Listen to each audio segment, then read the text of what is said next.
Assalamualaikum warahmatullahi wabarakatuh. Perkenalkan, nama saya Nabila Oktavia, mahasiswi Sejarah Peradaban Islam UIN Imam Bonjol Padang.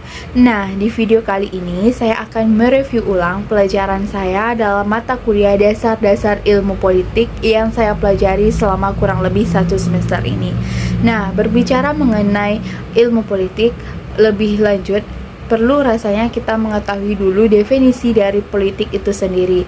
Sebenarnya begitu banyak definisi yang ketika kita cari di website berupa Google, tentu banyak yang keluar, seperti definisi politik menurut para ahli, kemudian definisi politik menurut pakar politik itu sendiri, kemudian juga ada definisi politik dari masyarakat. Nah, bagi saya politik itu merupakan sebuah kegiatan yang berkaitan erat dalam proses penyelenggaraan pemerintah dan negara. Selain itu, politik juga berkaitan dengan mempertahankan wewenang dari masyarakat. Nah, di Indonesia banyak masyarakat yang beranggapan politik itu memiliki sisi negatif dan sisi positif. Nah, hal itu saya benarkan karena di politik sendiri banyak yang kita lihat ada yang memiliki sikap yang kurang baik, adapun politik yang menggambarkan sikap yang baik. Namun bagaimanapun politik yang ada di Indonesia, sebaiknya kita tanggapi atau beri respon yang biasa-biasa saja, karena kita tidak pernah mengetahui bagaimana sebenarnya perpolitikan yang ada di Indonesia ini, karena yang ditampilkan oleh para penjabat-penjabat yang ada di Indonesia ini adalah secara luarnya saja yang kita ketahui, sedangkan di panggung dalamnya kita tidak mengetahui, sehingga kita harus sebaiknya merespon perpolitikan di Indonesia ini secara biasa-biasa saja. Yang dulunya menjadi kawan sekarang bisa menjadi lawan, yang dulunya menjadi lawan sekarang bisa menjadi kawan, sehingga kita tidak pernah bisa mengetahui apa yang sebenarnya terjadi di dunia perpolitikan Indonesia ini, sehingga yang perlu kita lakukan hanyalah dengan merespon atau memberikan tanggapan terhadap politik di Indonesia ini secara biasa-biasa saja. Namun perlu diingatkan, jika nanti kita bergabung ke dalam dunia perpolitikan, tentulah kita memiliki wewenang dan kekuasaan. Nah, ketika kita memiliki wewenang dan kekuasaan tersebut, maka gunakanlah wewenang dan kekuasaan tersebut sebaik-baik mungkin, seperti membuat sebuah kebijakan atau peraturan yang pro terhadap masyarakat. Jangan sampai wewenang atau kekuasaan tersebut kita gunakan membuat kebijakan-kebijakan yang kontra terhadap masyarakat, sehingga dunia perpolitikan di Indonesia ini harus kita beri respon atau pandang secara ya biasa-biasa saja, seperti itu. Ketika berbicara mengenai politik, begitu banyak kalangan-kalangan masyarakat yang beranggap memberikan tanggapan terhadap perpolitikan di Indonesia ini dengan berapi-api, dengan semangat yang bergejolak. Namun ada juga di sisi lain beberapa kalangan masyarakat yang menganggap politik di Indonesia ini sangatlah kacau. Hal ini wajar terjadi karena ketika kita membuka berita online, berita di TV pada hari ini, kita melihat begitu banyak sepertinya politik di Indonesia ini tidak diatur secara sistematis, sehingga yang ditampilkan ke publik itu adalah kegiatan-kegiatan politik yang secara tidak langsung dapat dikatakan gagal dilakukan oleh penjabat-penjabat yang ada di Indonesia ini. Di sisi lain ada juga masyarakat yang sepertinya merasa bodoh amat terhadap perpolitikan yang ada di Indonesia, sehingga sebagai seorang kalangan mahasiswa boleh kita mengikuti dunia perpolitikan yang ada di Indonesia ini, seperti saat ini sedang gencar-gencarnya masalah politik, yaitu pemilu pada tahun 2024 yang akan mendatang. Nah, pada saat ini gencar berita tentang kandidat-kandidat atau calon dari presiden tahun 2024. Nah, banyak yang berkoar-koar tokoh A, tokoh B atau tokoh C yang akan naik tahta di tahun 2024. Ada juga yang marah ketika ada yang mengatakan tokoh B tidak mungkin bisa menjadi presiden tahun 2024. Ada juga yang kalangan masyarakat yang mengatakan tidak mungkin tokoh C mampu menjadi presiden tahun 2024. Nah, hal ini harus kita pandang secara biasa-biasa saja karena kita tidak pernah mengetahui bagaimana politik di Indonesia ini bekerja.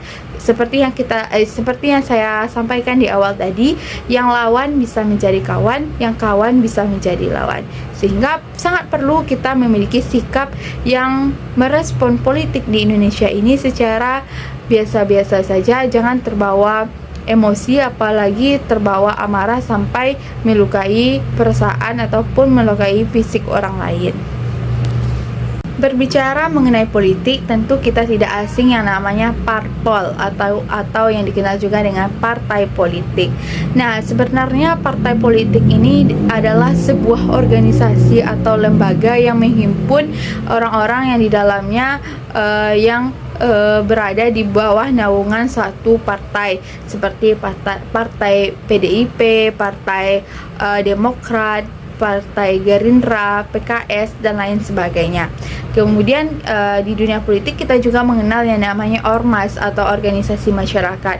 Nah, di antara parpol dan ormas ini sebenarnya memiliki beberapa kesamaan. Namun ada satu perbedaan yang mencolok antara ormas dan partai politik, yaitu pemilu. Partai politik adalah lembaga atau organisasi yang diperbolehkan mengikuti pemilu. Sedangkan organisasi masyarakat atau ormas adalah lembaga atau organisasi yang tidak diperbolehkan mengikuti pemilu.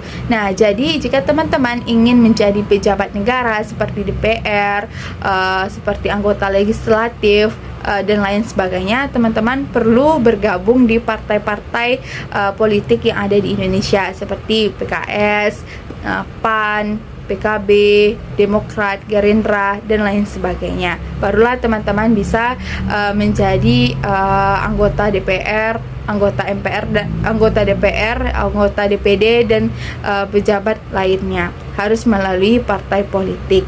Sedangkan ormas tidak bisa mengikuti pemilu. Nah, itu menjadi perbedaan mencolok antara partai politik dan organisasi masyarakat. Baik, kita lanjutkan lagi berbicara mengenai ilmu dasar politik.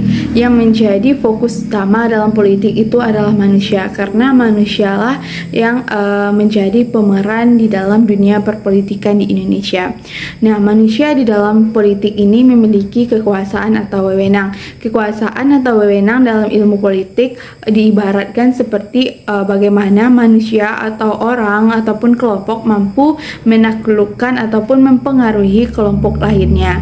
Ada beberapa fungsi di dalam partai politik. Yang pertama itu adalah sebagai sarana komunikasi dan juga sosialisasi politik. Kemudian juga menjadi sarana rekrumen politik. Jadi bagi teman-teman yang ingin bergabung di dalam lembaga legislatif maupun seperti DPD, DPR itu harus melalui partai politik. Harus masuk dulu ke partai politik baru teman-teman bisa menjadi anggota DPR ataupun menjadi anggota dari lembaga legislatif.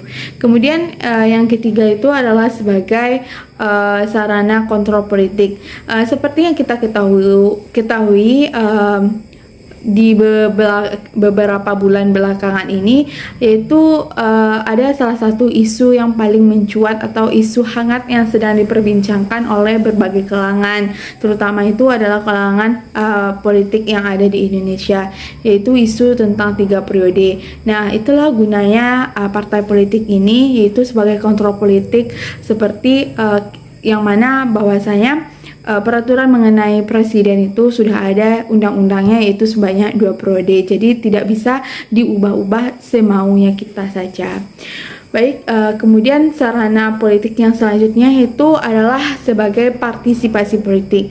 Nah, setelah saya singgung di video yang tadi bahwasanya ada yang namanya ada yang namanya perbedaan antara ormas dengan partai politik. Itu partai politik ini bisa mengikuti pemilihan umum. Jadi salah satu bentuk partisipasi partai politik ini adalah dengan mengikuti pemilu, seperti itu. Selain mengikuti pemilu, ada juga tugas dari partai politik atau parpol yang ada di Indonesia, yaitu untuk melahirkan pemimpin-pemimpin yang bermoral di Indonesia ini. Jadi selain mengikuti pemilu, ada tugasnya yaitu untuk melahirkan pemimpin. Nah, partai politik ini kan erat kaitannya dengan dunia perpolitikan di Indonesia. Nah, perlu kita mengetahui di dalam perpolitikan Indonesia ini, manusia itu adalah makhluk yang mungkin rupa atau tubuhnya sama, namun isi kepala atau cara pemikirannya berbeda. Jadi perlu kita memandang atau merespon seseorang itu dengan cara yang berbeda. Karena tidak bisa kita menyamakan satu orang dengan banyak orang yang lainnya. Jadi jangan sampai menghakimi orang atau mengejudge ataupun memberikan respon buruk kepada orang atau menilai orang dari luarnya saja. Karena kita tidak pernah mengetahui bagaimana mereka ataupun niat mereka dalam dunia perpolitikan yang ada di Indonesia ini. Baik, saya lanjutkan. Materi yang selanjutnya adalah HAM atau hak asasi manusia. HAM atau hak asasi manusia ini sama dengan politik. Ketika kita cari di Google, tentu banyak sekali pendapat atau definisi yang keluar, seperti definisi menurut para ahli, kemudian definisi dari buku atau lain sebagainya. Jadi yang menjadi definisi umum atau definisi sederhana dari HAM ini dapat kita katakan sebagai hak dasar yang melekat kepada manusia, hak dasar yang sudah ada atau melekat pada manusia semenjak ia dilahirkan di muka bumi ini. Nah, di Indonesia hak asasi manusia ini sudah diatur di dalam undang-undang, di dalam peraturan perundang-undangan yang ada di Indonesia. Ada beberapa hak basic atau hak utama yang dimiliki oleh manusia. Jika hak tersebut diganggu, kita bisa melapor kepada pihak yang berwajib untuk menangani hal tersebut. Yang pertama adalah hak untuk hidup nyaman dan aman. Nah, ketika kita contohnya seperti kita sedang berjalan di pasar, contohnya di pasar raya. Nah, di pasar raya kan terkenal dengan keramaian orang-orang yang ada di sana. Keramaian orang-orang yang ada di sana, ramai orang-orang yang mengunjungi pasar raya tersebut.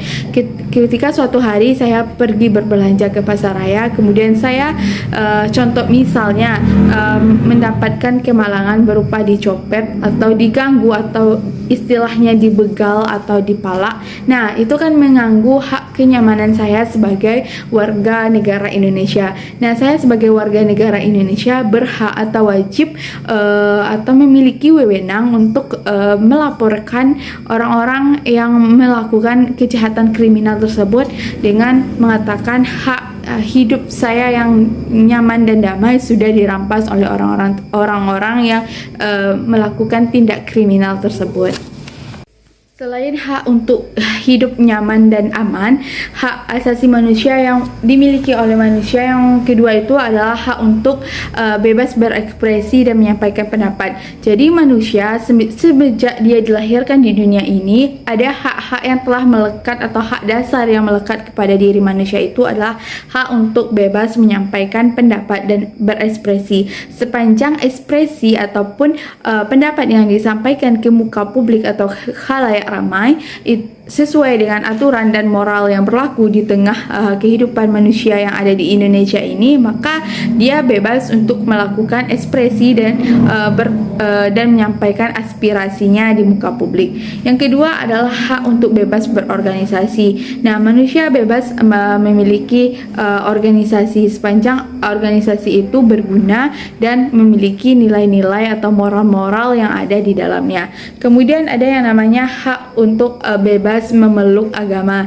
Jadi semenjak kita lahir di dunia ini, kita memiliki kebebasan untuk memilih agama dan kepercayaan yang ingin kita peluk. Jadi kita boleh menganut agama apa saja tergantung dengan apa yang kita inginkan. Boleh kita menganut agama Islam, boleh kita menganut agama Kristen, Buddha, Konghucu dan lain sebagainya. Yang tidak boleh itu adalah mengejudge atau menghakimi atau memberikan pandangan yang buruk kepada agama lain. Jadi di dalam Islam sendiri sudah dikatakan agamaku untukku, agamamu untukmu. Jadi kita tidak boleh mencampuri agama orang lain.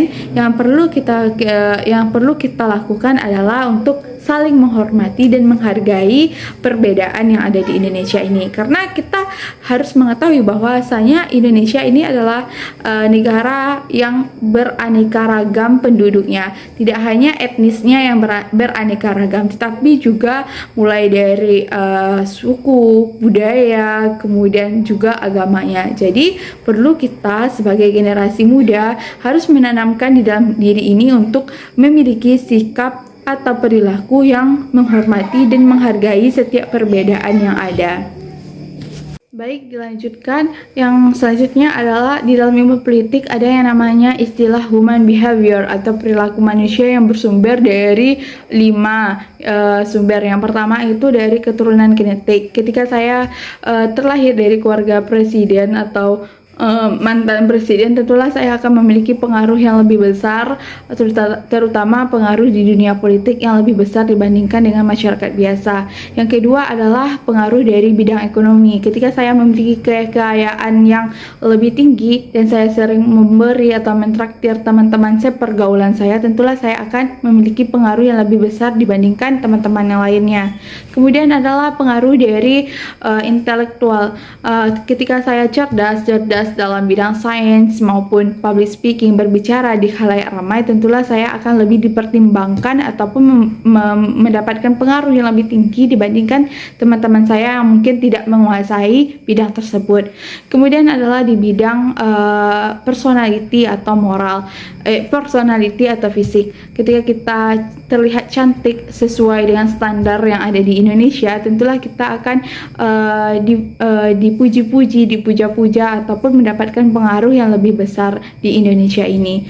Kemudian yang selanjutnya adalah pengaruh dari moral. Nah, jika dibandingkan dari semua pengaruh-pengaruh tersebut, yang paling penting itu adalah moral. Ketika kita telah bermoral, maupun kita tak seganteng atau secantik yang menjadi standar kecantikan ataupun kegagahan di Indonesia ini, namun kita tetap diperhitungkan walaupun kepintaran kita tidak sepintar Albert Einstein ataupun Anies Baswedan, tetapi jika kita memiliki moral yang baik, tentu kita juga dihargai dan dan juga mempunyai pengaruh yang besar.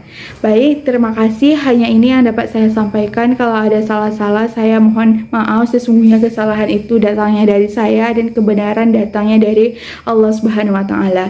Saya tutupi saja dengan membaca wassalamualaikum warahmatullahi wabarakatuh.